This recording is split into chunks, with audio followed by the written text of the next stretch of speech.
একটি সামান্য চিঠি। কৃষ্ণা বসু।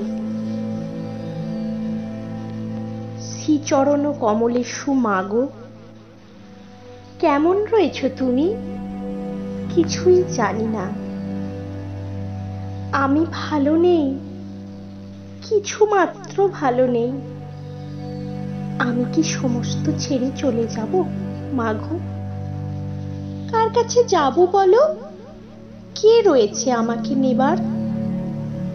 তুমিও আশ্রিত জানি দাদার সংসারে। জুতিয়ে বেঁকিয়ে দেব মুখ, বলে তোমার জামাই। কাল রাতে গর্জন করেছে, চড় মেরেছিল জোরে।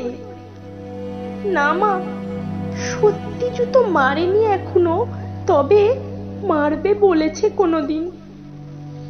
কেন বিয়ে দিয়েছিলি মারে? রাশি খাটাবার জন্য? কেন তুমি আমাকে পাঠালে? চেলি বেনারসি কোণে চন্দনের সস্নেহ সুঘ্রাণে। আজ 15 বছর ধরে ঘর করে সেবা করে মুখ বুঝে থেকে তার কাছে সত্যি কথা জানতে চেয়েছি। মাইনের সব টাকা কোনখানে যায়?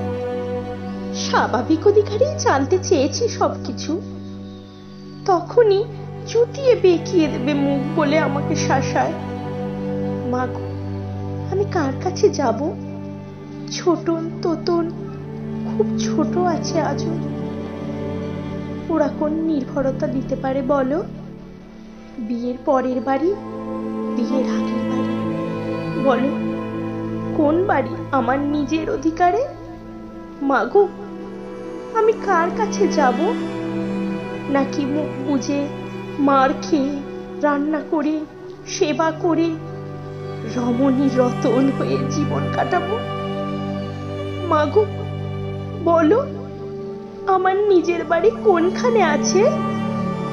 মেয়েদের নিজেদের বাড়ি থাকে কোনোদিন?